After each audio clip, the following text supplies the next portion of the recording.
무엇보다도 최근 급등한 부동산 가격으로 많은 국민들께 불편과 심려를 끼쳐드린 점을 대단히 송구스럽게 생각합니다. 다양한 부동산 정책에도 불구하고 시장 안정에 성공하지 못한 큰 원인으로 대출 규제나 세금 등으로 수요 억제 정책에 초점을 맞춰온 것 때문입니다. 부동산 시장 안정을 위해서는 충분한 규모의 공급 대책이 반드시 수반되어야 합니다. 이 때문에 당과 정부는 3기 신도시 건설과 이사 대책 등을 빠른 속도로 추진할 계획입니다. 이를 통해 서울과 수도권 181만 가구, 총 205만 가구의 주택이 오는 2025년까지 공급될 예정입니다. 노태우 정부 시절 200만 호 주택 공급을 뛰어넘는 역대 최대 규모의 주택 공급 방안이기 때문에 시장 안정에 크게 기여할 수 있도록 노력하겠습니다. 다만 단순히 주택 공급을 늘리는 것만으로는 불충분합니다. 가령 지난 40년 동안 900만 호 주택이 건설됐지만 무주택자 비율은 49%에서 44%로 5포인트밖에 줄지 않았습니다. 무주택 실수요자가 집값을 마련할 수 있도록 지원하는 금융장치가 부족했기 때문입니다. 이런 문제를 바로잡기 위해 저와 민주당이 마련한 정책이 바로 누구나 집 프로젝트입니다. 누구나 집은 청년 신혼부부, 무주택자 등 실수요자들에게 집값의 10%만으로 내 집을 마련할 수 있는 기회를 제공하는 획기적인 주거 정책입니다. 집값의 10%를 투자하게 되면 임대기간 10년 뒤에도 처음 확정된 분양가격으로 아파트를 구입할 수가 있습니다. 즉 집값이 상승하더라도 걱정할 게 없는 거죠. 사업자가 집값 상승 이익을 다 독점하는 뉴스테이 사업에 비해서 주거의 공공성과 안정성이 크게 뛰어나다 할 수 있습니다. 지난 8월부터 인천, 화성, 의왕 등 3개 지역에 6,075가구 규모의 시범사업 사업자 공모가 시작됐습니다. 이 사업은 확정 분양가를 미리 정해놓고 그게 10년 뒤에 집값이 아무리 상승하더라도 확정된 분양가로 살 수 있게 되어 있는 것인데 그 확정된 분양가가 현재의 시가보다 싸기 때문에 훨씬 이득이 되고 그 10년 동안 집값이 오는 상승분의 그 차익을 사업자가 다 가져가는 것이 아니라 바로 우리 임차인에게 돌려주는 것입니다. 자, 이렇게 표현합니다. 그동안 건설사업자 로또가 됐던 이 개발 이익을 바로 우리 임차인에게 소득을 다 분배해주는 새로운 혁명이 시작되고 있는 것입니다.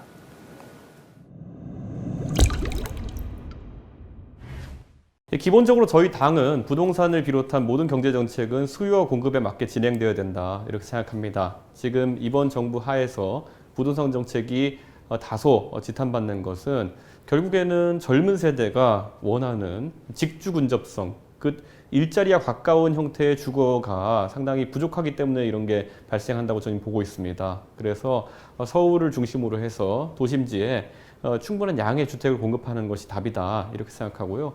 주택의 형태에 있어서도 젊은 세대가 선호하는 형태의 주택이 되어야 된다 이런 생각을 합니다. 그래서 중소형 평수를 기준으로 해서 서울 중심지에 많은 주택을 공급할 수 있도록 그렇게 하겠습니다.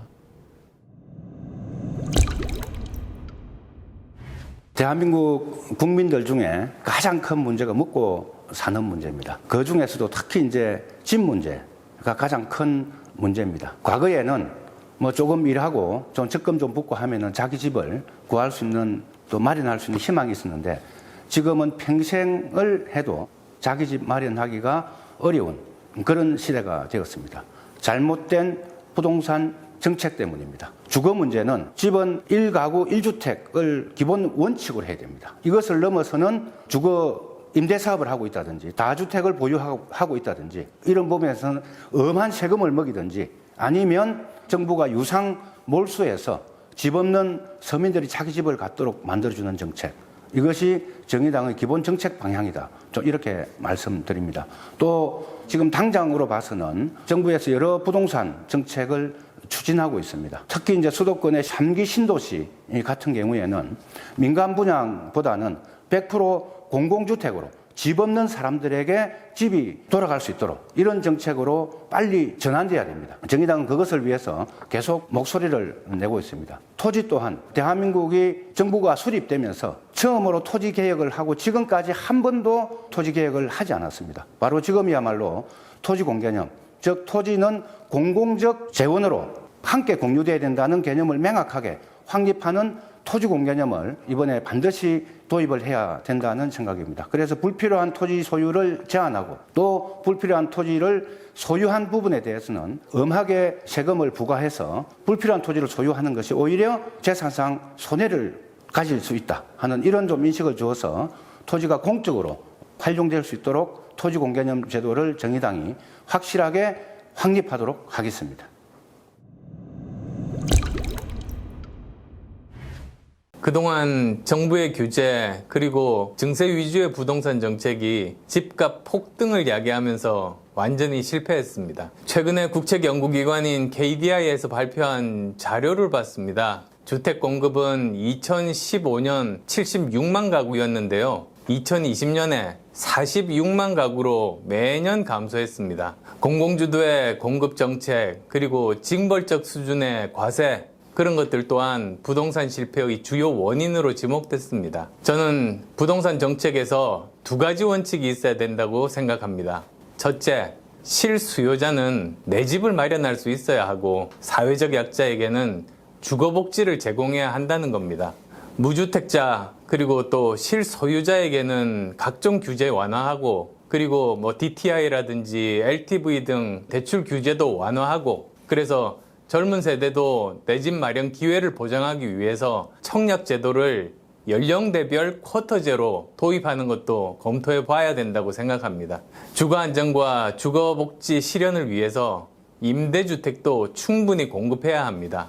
두 번째로 부동산 정책을 공공과 민간이 상호 보완적으로 추진돼야 됩니다.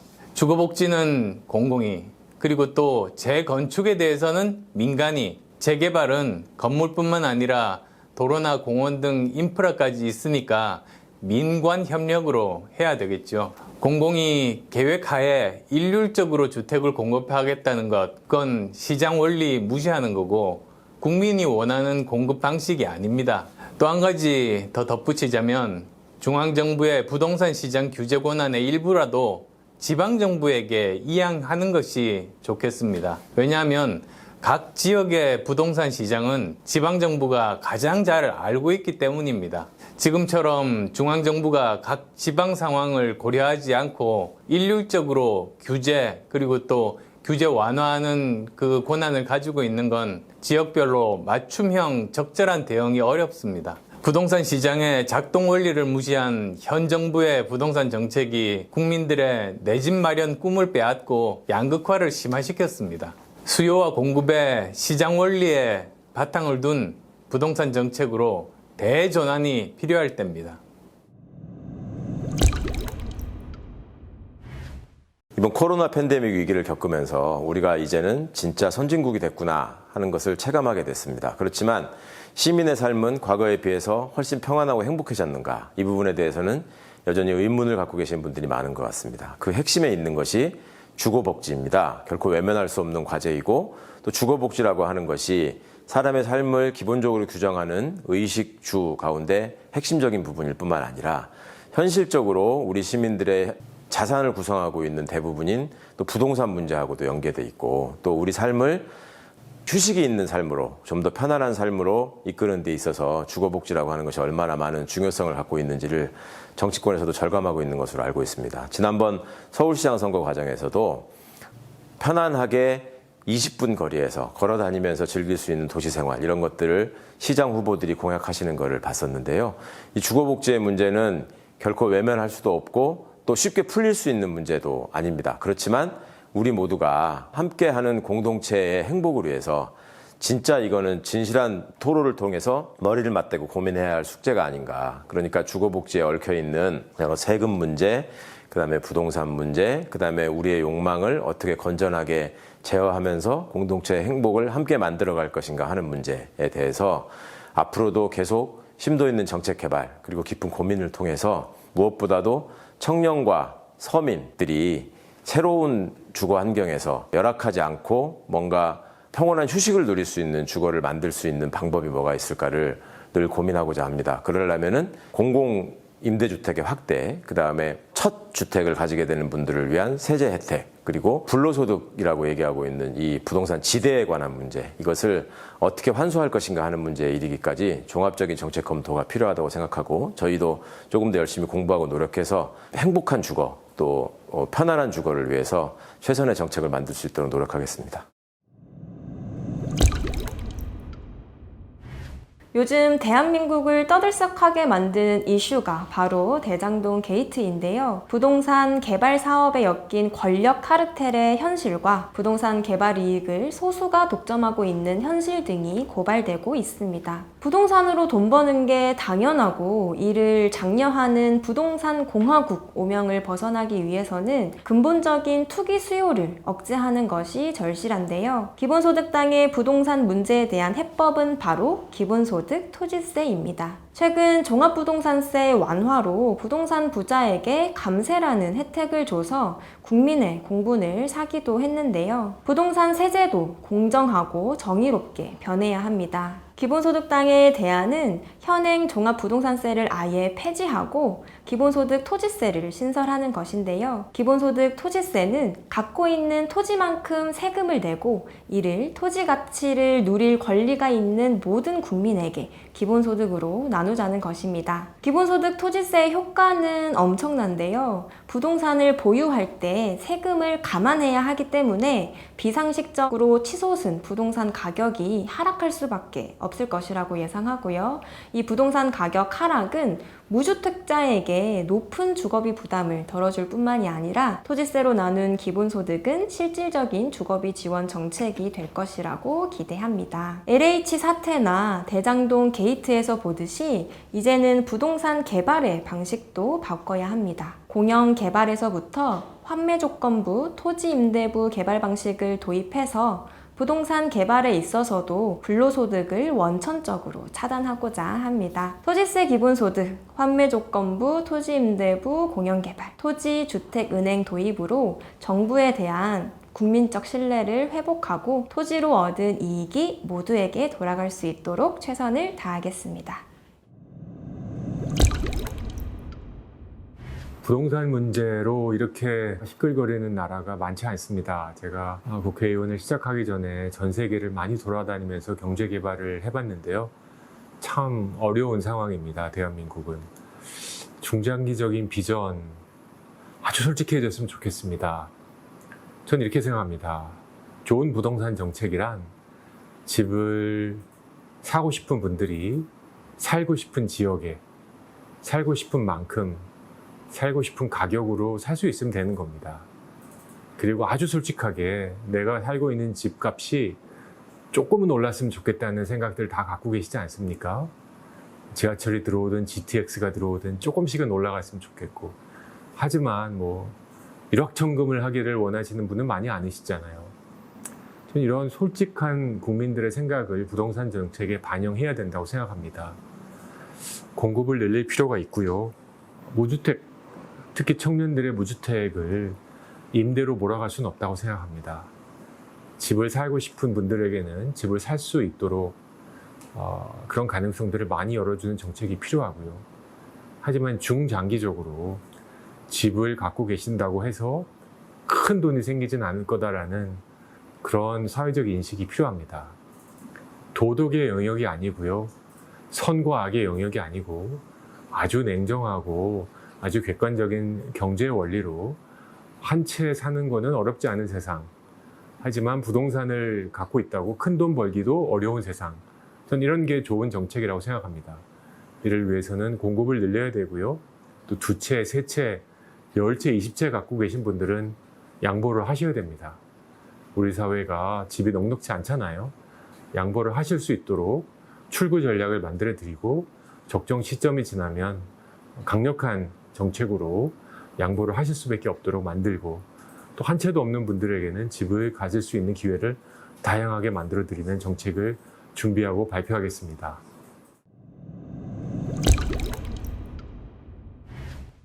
부동산 문제가 가장 이슈가 됐어요. 부동산 문제를 우리 국민들이 무슨 행제하는 걸로 생각해가지고 지금 그 일을 하고 있다고. 집 가진 사람들은 벼락부자가 된 걸로 생각해요. 갑자기 뛰어 올라가는 거니까. 그런데 이것이 어제 오늘의 문제가 아니라 앞으로도 계속됩니다. 그러면 우리가 의무교육이라고 하는 게 있잖아요.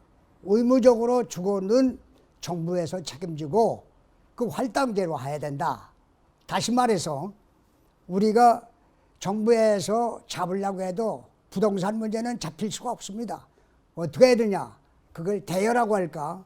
이런 형태로 해서 누구든지 한국의 청년들은 태어나자마자 그리고 청년이 되자마자 주택은 한 채씩을 무조건 하고 제공해주고 그 다음에 그 일을 추진하는 데 있어서는 땅을 얼마든지 너희들이 자연스럽게 개발하거나 무슨 활용을 해서 나라에 바치는 그런 이중적인 구조를 갖지 않으면 절대로 주택 문제는 해결할 수 없다. 오늘 한국 정부에서 지금 박근혜 정부, 이명박 정부, 노무현 정부, 문재인 정권 아무것도 주택 문제 해결할 점을 찾지 못해요. 왜?